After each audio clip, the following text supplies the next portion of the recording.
Salam sehat. Saya Dr. Banjar di Kojapreneur Channel. Sobat sehat, rumah sehat untuk Jakarta, RSUD Koja. Hari ini saya akan hadirkan bicara dari RSUD Koja terkait dengan waspada tuberkulosa dan eliminasi tuberkulosa. Apa itu waspada, apa itu eliminasi tuberkulosa, kita akan bincang-bincang bersama narasumber kita. Dan Kojapreneur Channel didedikasikan oleh RSUD Koja agar masyarakat mendapatkan pengetahuan terkait dengan kesehatan khususnya yang dari sumber yang terpercaya, yaitu dokter-dokter yang ada di RSUD Koja, yang bertugas di RSUD Koja. Nah, hari ini kita kehadiran Dr. Erik Hermansyah, spesialis paru. Apa kabar, Dok? Selamat pagi, ya, kabar baik, alhamdulillah. Yang sehat, Iya. yang semangat. Ya. Ya, tetap semangat, Dok ya. Semangat.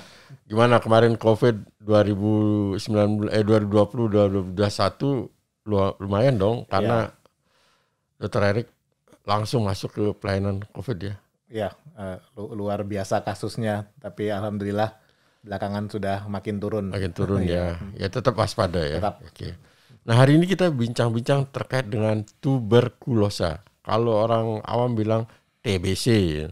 Kalau barangkali kalau bilang tuberkulosa kurang serem teman-teman masyarakat. Tetapi kalau bisa kamu kena TBC, udah jeper aja.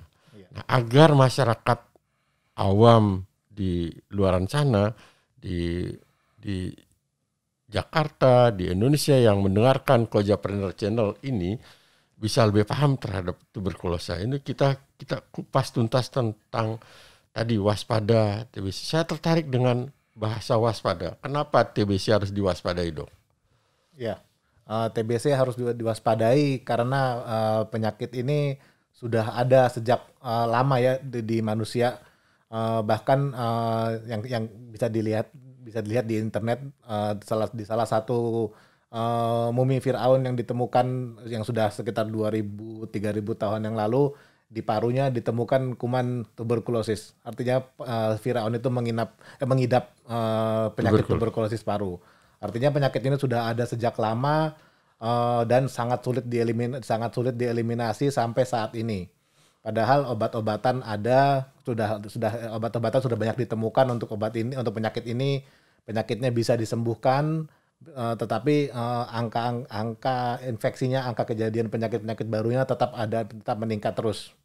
Ya, dan saat ini kita juga harus waspada karena kemarin karena sejak pandemi COVID, seluruh dunia termasuk Indonesia sangat-sangat fokus untuk menangani penyakit COVID ya. Jadi penyakit-penyakit lain, apalagi penyakit paru, misalnya penyakit TBC paru, istilahnya agak teralihkan, nggak ditinggalkan memang kan program tetap berjalan, tapi agak teralihkan fokusnya. Konsentrasinya. Terbukti memang ternyata dari survei di dunia, angka kasus TB selama pandemi COVID kemarin meningkat. Mulai meningkat lagi? Iya, meningkat. Di Indonesia juga? Sama, di Indonesia juga meningkat angka kasusnya. Apakah karena memang COVID yang menyebabkan peningkatan, atau memang ya itu tadi karena fokusnya lebih teralihkan ke arah COVID, kita belum nggak tahu, tapi yang pasti faktanya menunjukkan angkanya meningkat. Oke. Nah, jadi itu yang menyebabkan bahasan hari ini kita bilang waspada tuberkulosa. Kemudian bahasa berikutnya eliminasi. Eliminasi itu kan mengeliminir, mengurangi. Kalau menghilangkan barangkali tidak ya. Jadi menghapus TBC di dunia ini, di bumi ini barangkali susah. Karena sehingga bahasa eliminir, diturunkan sekecil-kecilnya barangkali begitu. Iya, kita eliminasi target kita di Indonesia, di Dinas Kesehatan sudah ada target untuk mengeliminasi tuberkulosa, yaitu tadi menurunkan angka kasusnya, targetnya itu tahun 2030. eliminasi, iya. Dieliminasi tapi tahun 2030. Apakah akan tercapai atau tidak? Ya kita harus waspada, harus bersama-sama dokter, rumah sakit, masyarakat harus bekerja sama semuanya untuk membantu eliminasi ini. Semoga tercapai 2030 eliminasi TB di Indonesia. Iya. Sobat Sehat Koja, bahwa itu yang mendedikasikan hari ini kita ngebahas tentang waspada tuberkulosa, kemudian eliminasi tuberkulosa di tahun 2030 nanti. Masih jauh sih, tapi kalau kita tidak kerjakan dengan baik, itu akan menjadi tetap saja 2030 masih kasus TB akan masih ada dan lainnya masih meningkat terus. Dok, kita bicara dengan tuberkulosa. Tuberkulosa itu atau kita kenal TBC ya, yang singkatnya ada dulu bilang TB, jangan pakai C, tapi memang sudah terpatri di masyarakat bahwa TBC. Kalau bicara TBC udah tahu bahwa itu penyakit paru menular dan kadang-kadang ada diskriminasi di sini, masih ada stigma di sini. Yeah. Yang padahal tidak perlu sampai segitu kan. Yeah. Bisa jelaskan tentang penyakit tuberkulosa ini dok, atau TB atau TBC ini? Ya, TB tuberkulosa dibilangnya TB. Yang baru sebenarnya kalau dunia bilangnya WHO bilangnya TB katanya TB. Tapi di Indonesia masih banyak dan Dinkes pun juga masih mengatakan TBC, tapi tidak apa, sama saja. Tuberkulosis, TBC atau TB paru adalah penyakit di paru yang disebabkan oleh kuman. Kumannya namanya Mycobacterium tuberculosis. Orang awam mungkin ada yang bilang kena flek paru, dibilangnya istilahnya gitu ya. Sebenarnya nggak terlalu spesifik bahwa flek paru itu adalah TBC, karena flek paru itu lebih menyeluruh ke infeksi yang terjadi di paru biasanya. Apapun penyebabnya, bakteri TBC atau bakteri non TBC biasanya. Tapi ada orang menyebabkan flek paru, paru-paru basah. Ya, paru-paru basah kayak gitu. Sebenarnya itu merujuk ke infeksi paru sebenarnya, bukan ke spesifik ke TBC-nya. TBC, ya. Betul. Nah, penyebabnya kuman tuberkulosis. Nah, tuberkulosis ini orang mungkin kebanyakan tahunya tuberkulosis paru. Penyakitnya hanya di paru. Tidak. Kuman TBC ini kuman yang sangat tanda kutip hebat ya. Dia bisa menginfeksi seluruh organ di dalam tubuh manusia. Tidak hanya paru, memang umumnya terjadinya di paru. Tapi dia bisa menginfeksi sampai ke pencernaan, sampai ke otak, sampai ke tulang belakang, tulang seluruh tubuh, bahkan kulit saja bisa, mata juga bisa, seperti itu. Pokoknya sebutkan organ di seluruh tubuh itu semuanya bisa kena kuman TBC ini. Makanya ada istilah TBC tulang, TBC mata, TBC kelenjar gitu kan. TBC saluran pencernaan, ya banyak sekali karena dia bisa menyerang pada seluruh organ tubuh. Benar. Terus apa lagi dok? Nah, biasanya kita kategorikan ada TBC paru sama ekstra paru istilahnya. Jadi kalau yang paru dari yang TBC paru di paru, itu yang kita ekstra paru. Nah, ini apapun lokasinya, apapun lokasi kuman TBC-nya, kita sudah menemukan istilahnya sudah lama menemukan obat-obatan dari TBC ini. Artinya TBC ini bisa disembuhkan. Jadi stop sampai di sana bahwa tuberkulosa ini spesifik. Bukan jadi setiap penyakit paru itu TBC, tidak. Makanya istilah awam itu bilang ada paru-paru basah, flek paru itu belum spesifik menyebutkan TBC. Ketika kita menyampaikan TBC harus ada buktinya adalah bahwa di sana ada Mycobacterium tuberculosa yang bisa dilihat di mikroskop, kemudian kalau itu ketemu baru ini TB. Itu pun kadang TB positif 1, positif 2, positif 3 dan lebih dari 3 itu dari hasil pemeriksaan laboratoriumnya kan itu. Karena di sana makin banyak komunitas Mycobacteriumnya diketemukan. Gitu ya dok ya? Iya, menambahkan memang untuk itu masuk untuk diagnosis ya. Untuk diagnosis, untuk pastinya memang untuk harus menemukan kuman Mycobacterium tuberculosis dulu. Tapi juga tergantung kepada tempatnya juga. Itu umumnya sih untuk diagnosis untuk kuman TBC yang di paru biasanya Pak. Kalau untuk yang di non paru atau di luar paru biasanya kita menemukan istilahnya jejak infeksi dari kuman TBC itu di organnya itu. Tapi kan tetap yang dilihat adalah Mycobacterium tuberculosanya itu. Misalnya TB tulang, ketika kita bilang TB tulang, ketika di barangkali di biopsi tulang itu dilihat di laboratorium, barangkali di sana ketemu jejak namanya Mycobacterium tuberculosa. Baru kita bilang bahwa oh tulang ini terinfeksi TB tulang ya. TBC tulang kan gitu dok ya. Jadi sobat sehat Koja bahwa ada klausul yang menyampaikan bahwa ketika mendiagnosa menyampaikan bahwa ada spesifik di sini, ada infeksi Mycobacterium tuberculosa di organ tersebut, baik di paru maupun di ekstra paru, baru kita bilang bahwa ini TBC kan gitu, tuberkulosa. Terus gini dok, TBC tadi kan sudah secara definisi secara awam itu sudah bilang bahwa ada Mycobacterium tuberculosa di dalam organ tersebut, di paru dan lain sebagainya. Kan bisa menyerang kemana-mana. Nah, dengan situasi kemarin, tahun kemarin, 2 tahun yang lalu itu COVID, ada korelasi apa yang bisa kita lihat dengan TB ini? Korelasi ya lebih ke ini ya, kemarin banyak pasien-pasien COVID banyak yang terkena COVID. Tadi saya katakan dari data yang ditemukan survei seluruh dunia, ternyata ada peningkatan angka TBC di dunia selama pandemi COVID ini.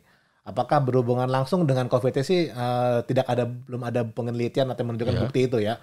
Tapi apakah tadi saya katakan apakah ini karena memang perhatiannya agak teralihkan, atau memang bisa saja karena kan penyakit COVID itu kan dasarnya kan penyakit walaupun di paru, tapi kan dia menyebabkan kelainan hampir di seluruh tubuh ya kan. Hampir mirip dengan TBC tadi ya. Iya, bisa saja ada yang menganalogikan kemungkinan COVID ini bisa karena dia penyakitnya di seluruh tubuh menyebabkan kondisi pasiennya menurun istilahnya, dan TBC ini sangat-sangat berhubungan sama yang namanya kekebalan tubuh. Oh, jadi ke daya tahan tubuh. Daya tahan tubuh, ya. Nah, jadi memang pada dasarnya orang yang menghirup kuman TBC belum tentu pasti jadi TBC, belum tentu. Lebih itu tergantung sama kekebalan tubuh orangnya. Walaupun kita berhadapan gini ya, hampir sama dengan COVID juga. COVID dulu sama-sama, tapi ada yang kena, ada yang enggak. Begitu daya tahan tubuhnya bisa melawan kuman yang masuk itu, kemudian dia akan dilawan, kemudian dia tidak menyebabkan sakit pada orang yang terinfeksi tersebut. Tapi begitu daya tahan tubuh lemah, sehingga itu akan menimbulkan gejala, kemudian sampai dengan penyakit yang mengidap penyakit tersebut dan berkembang ini. Oke, ada lagi yang disampaikan dok? Jadi, tadi menambahkan, jadi tergantung tadi saya katakan tergantung jumlah paparan kuman yang masuk kuman yang masuk ke dalam tubuh atau termasuk kekebalan tubuhnya. Kalau misalnya orang yang hanya menghirup tapi dia jumlah kuman yang dihirup cuma hanya sedikit dan kekebalan tubuhnya masih bagus, nah itu biasanya orangnya tidak mengidap TB. Tapi pada beberapa kelompok pasien yang kekebalan tubuhnya kurang, misalnya anak kecil di bawah usia 5 tahun atau orang yang penyakit imunokompromis seperti HIV, nah itu bisa terjadi kondisi namanya TBC laten. Nah, TBC laten itu TBC yang tadinya dia menghirup tapi tidak menjadi penyakit, tapi TBC tidur dalam tubuhnya. Nah, itu TBC laten itu juga ada istilahnya harus concern, waspada kita juga, mesti diobati juga penyakitnya. Oke dok, luar biasa ini.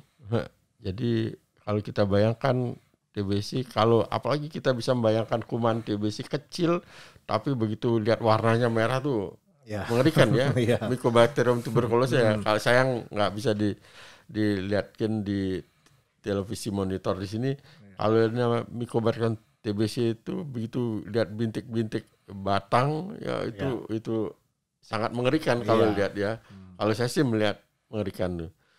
Dok, bisa nggak dokter menceritakan sedikit tentang patogenis, maksudnya perjalanan penyakit orang sampai kena TBC seperti apa sih? Kalau di COVID itu kan ada istilah dulu disampaikan melalui droplet kan. Kalau COVID kan droplet kan, jadi percikan. Nah kalau TBC itu seperti apa dok? Nah atau dokter ceritakan biar lengkap perjalanan seorang sampai kena TBC seperti apa dok? TBC karena dasarnya dia juga penyakit awalnya di pernapasan ya. Jadi memang prinsipnya mirip atau sama seperti kuman-kuman lain atau virus lain yang dari pernapasan ya, seperti contohnya COVID ya. COVID kan menular lewat droplet, sama TBC juga menular lewat droplet dari mulut orang yang pengidap TBC. terutama TBC yang di paru. Nah, jadi droplet itu kalau di COVID kan karena dia ukurannya kecil, dropletnya lebih ke droplet yang terbang, bisa terbang seperti itu ya. 1,5 meter lah. Iya, 1,5 meter. Nah, kalau dropletnya kuman TB memang dia karena ukuran kuman TB sendiri lebih besar, dia tidak jaraknya nggak mesti dekatan sekali, nggak mesti harus dekatan sekali. Kalau jauh dia memang tidak bisa mencapai, nggak sejauh COVID. Tapi sayangnya kuman TBC ini lebih kuat dibandingkan kuman COVID, di virus COVID lebih kuat. Karena kalau orang yang membatukkan droplet yang berisi kuman COVID, dia jatuh ke luar atau ke permukaan, biasanya kemampuan untuk infeksinya sangat kurang.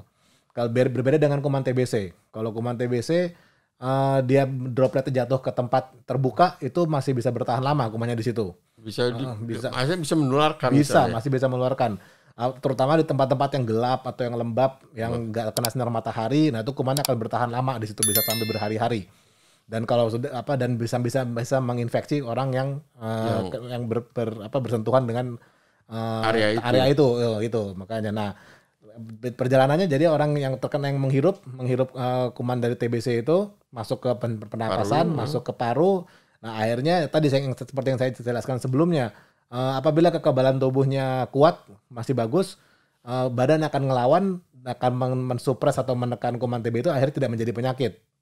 Nah, tapi apabila tadi kekebalan tubuhnya kurang atau kuman yang masuk jumlahnya banyak secara terus-menerus, paparannya yang masuk terus-menerus banyak, akhirnya tubuh kalah kekebalan untuk melawan kuman itu, akhirnya terjadi manifestasi dari TBC-nya itu. Okay. Nah, kalau manifestasi TBC di paru yang kita tahu umumnya TBC paru. Yeah. Tapi pada beberapa kasus ada dia masuk ke paru, lalu di paru dia masuk ke biasanya ke saluran peredaran darah. Masuk ke pembuluh darah, masuk ke peredaran darah. Nah, di peredaran darah dia jalan-jalan ke seluruh tubuh. Nempel di tulang, nempel di usus, ya, nempel di otak yang paling berat. Kalau dia nempel, akhirnya bisa menjadi TBC yang di luar paru tadi yang kita katakan ekstra paru, TBC di usus, TBC di otak, TBC di tulang. Okay. Nah, seperti itu perjalanan penyakitnya. Okay. Itu jadi diawali dengan tadi droplet, kemudian terkontaminasi, kemudian masuk ke dalam saluran pernafasan yang ditularkan tersebut, kemudian kalau dia daya tahan tubuhnya bagus, dia akan dilawan. Kan? Kalau dia daya tahan tubuhnya lemah, dia akan mengidap tuberkulosa. Kemudian bisa beredar di pembuluh darah, kemudian masuk ke organ-organ yang lain di luar paru. Benar kayak gitu. Jadi kalau begitu, apa sih gejala orang tuberkulosa itu, Dok? Jadi kan karena tadi bilang jangan nanti masyarakat bilang kamu TBC, batuk sedikit udah TBC. Gejalanya seperti apa sih, Dok? Biar jelas itu, Dok. Ya. Memang umumnya karena TBC ini dasarnya memang penyakit di pernapasan, jadi banyak gejala di pernapasan. Yang paling umum ya batuk, benar, gejala batuk. Tapi biasanya TBC batuknya tidak seperti batuk flu atau batuk COVID ya. Biasanya kalau batuk flu atau seperti COVID itu kan batuknya nggak terlalu lama, mungkin sekitar 3, 5, atau 7 hari selesai batuknya. Nah, kalau TBC ini batuknya biasanya dia harus lebih dari 2 minggu, baru kita harus curigai ke arah TBC. Batuknya lebih dari 2 minggu, bisa kering, bisa berdahak, bisa dua-duanya, bisa salah satu, bisa dua-duanya. Nah, ada beberapa kasus kalau lebih berat batuknya jadi berdarah seperti kita tahu. Jadi tidak mesti analoginya kalau batuk darah itu TBC.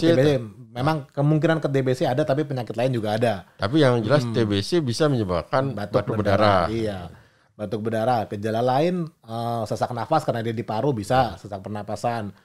Lalu ada bisa demam meriang. Nafsu makan turun. Berat badannya turun, seperti itu. Itu gejala umumnya TBC seperti itu. Tapi ya kembali ke tergantung di tempat dia kenanya di mana. Kalau tadi di paru seperti itu. Tapi kalau misalnya kenanya di usus atau di pencernaan, gejalanya gejala pencernaan, sakit perut yang lama juga biasanya, karena seperti batuk juga harus lama biasanya. Sakit perutnya lama 2-3 minggu nggak hilang-hilang, atau diare lama 2-3 minggu nggak hilang-hilang, misalnya di usus. Seperti itu. Kalau di otak orangnya bisa nggak sadar, penurunan kesadaran. Meningitis itu ya? Iya, meningitis seperti itu. Jadi sobat sehat, rumah sehat untuk Jakarta, RSUD Koja, pahami bahwa batuk yang lebih dari 2 minggu, waspadai tuberkulosa. Sekali lagi, batuk yang lebih dari 2 minggu, 14 hari, harus lakukan waspadaan terhadap tuberkulosa. Silakan kontrol ke rumah sakit, ke puskesmas terdekat, mencari informasi yang terbaik untuk kasus tersebut. Karena tadi Dr. Erik menyampaikan bahwa spesifiknya inilah bukan batuk biasa, tapi batuk yang melebih dari 2 minggu. Nah, ini perlu diwaspadai tuberkulosa, TBC. Apalagi ditambah lagi nafsu makan turun, berat badan turun, kemudian keringat malam ya, kadang-kadang malam itu menggigil itu ya waspadai terhadap tuberkulosa atau TBC.